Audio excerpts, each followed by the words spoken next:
नमस्कार, मी तहसीलदार उमरी तालुक्यामध्ये मागील 3 ते 4 दिवसापासून अत्यंत जास्त स्वरूपामध्ये पाऊस पडत आहे।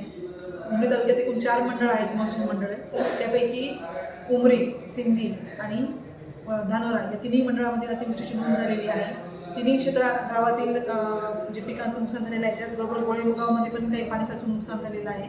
त्याबाबत माननीय आमदार महोदय आणि माननीय जिल्हाधिकारी महोदय यांनी पंचनामे करण्याबाबत सूचना दिलेल्या आहेत। तर ज्यांचे नुकसान झालेलं आहे, ज्या शेतकऱ्यांचं किंवा ज्यांचे काही घरं पडले असतील, घरात पाणी साचलं असेल, अशा सर्व लोकांनी तात्काळ तहसीलला संपर्क साधायचा आहे। त्याचप्रमाणे ज्यांचं नुकसान झालेलं आहे असा एकही शेतकरी पंचनाम्यापासून वंचित राहणार नाही, असं माननीय आमदार महोदयांनी सूचना केलेल्या आहेत। त्याप्रमाणे प्रत्येकाने तहसील कार्यालयातील तलाठी असतील, ग्रामसेवक असतील किंवा कृषी सहाय्यक असतील यांना संपर्क साधायचा आहे आणि आपापलं नुकसान कळवायचं आहे।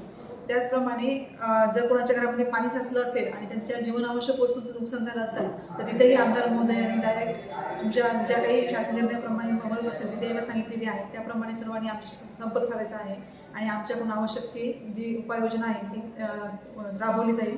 धन्यवाद।